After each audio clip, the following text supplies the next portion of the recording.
Okay, lots to get through, and to help us do it, Molly Ball joins us. She's a political writer for The Atlantic.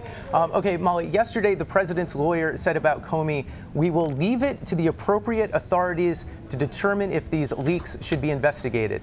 So do we know what's changed today, and what do they hope to accomplish with this?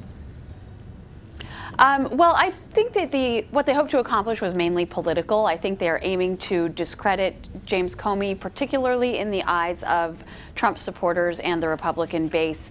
I'm not a lawyer or a legal expert, but most of the legal experts who have weighed in on this do not seem to think that there is any actionable event on the part of James Comey and what he did, either in the supposed leaking or in some violation of FBI policy. But the president clearly wants his supporters to believe that Comey is the villain here and that he committed an act of revenge against the president in basically planting this information in the media. So is the idea here that if we can focus on the fact that Comey's a leaker, there may be less attention to what exactly he leaked? Yes, well, and this is not a new line of attack from the Trump White House or the Republican Party. They have been insisting for a long time that the leaks were the real issue in all of these controversies surrounding the Russia investigation. So this is just another iteration, I think, of that argument.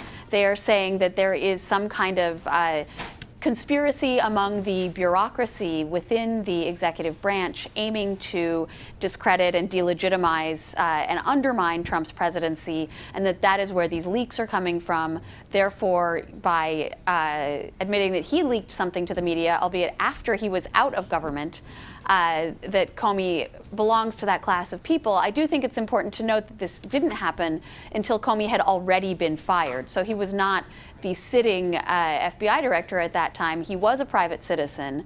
And indeed, his claim in his testimony yesterday was that the reason to put the information out there was that he was seeking to protect the FBI, seeking to protect the institution, the agency, and the integrity of the investigation that might be compromised after he was fired. Right, Molly. And so keeping with that line of thinking there, we know that he asked a friend to pass these so-called private memos on to the media, and he says the documents were his, they were not classified, and that it was his right. So do you think that argument holds up? What do you think? Well, as I said, it's not my judgment to make, and I am not a lawyer or a legal expert. But you know, he's the FBI director, he's a prosecutor. I would think that he's probably familiar with the law in these matters.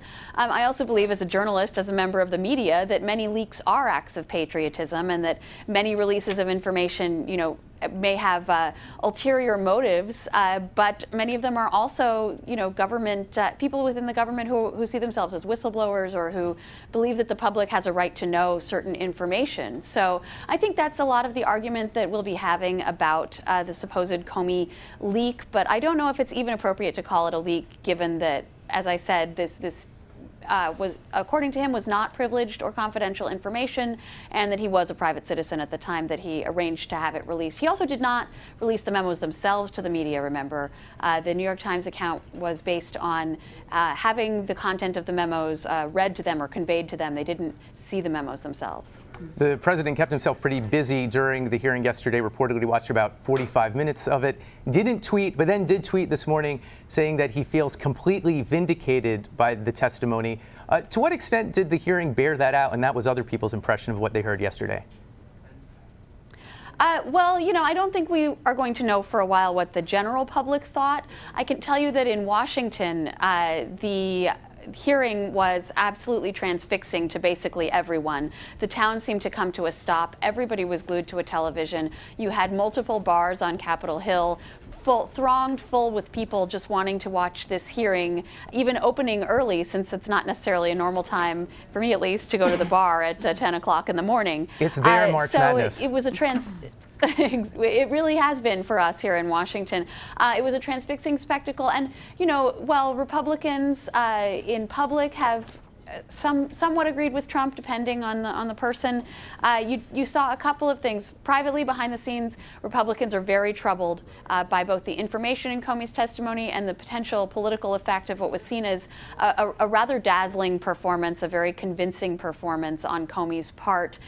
He is thought to have come across as pretty believable, and that will damage the president and his credibility, potentially his political standing as well. And so you have a lot of, and we saw even in the hearings, the Republicans who questioned Comey, even as some of them were trying to pick apart particular aspects of the accusation he was making, they all, to a person, defended him as a person of integrity. So to the extent that the president has tried to portray James Comey as a small-minded political enemy, right, or someone who's just out to get him, even the Republicans defending the president do not seem to agree with that characterization. All right, let's switch gears a little bit and focus on Attorney General Jeff Sessions here, because now the White House is saying that the president does have full confidence in Attorney General Jeff Sessions. Of course, that's after reports that Sessions offered to resign. How does yesterday's testimony impact his future, you think? You know, this has been a very strange thing, a difficult thing for me to nail down in my reporting. The president seems to routinely sort of hang people out to dry, either just for the fun of it or to torment them or to test their loyalty. And, you know, loyalty has been such a theme of this administration, of the Comey hearings. The investigation centers around this idea of loyalty. And throughout Trump's life and his business career, this has also been a big deal to him. And so I think to the extent that anyone has been loyal to Donald Trump outside of his family, you would have to say it has been Jeff Sessions, really the only sitting member of the United States Senate to forcefully get behind him in the election before he was nominated. And so for Trump to question Sessions' loyalty and to, as I said, sort of hang him out to dry there for a few days before finally reeling him back in and saying, no, no, he's fine, it seems to be yet another indication of the president's mindset towards the people who work for him. Okay, Molly Ball at the end of an epic week in Washington. Molly, thanks. Thank you.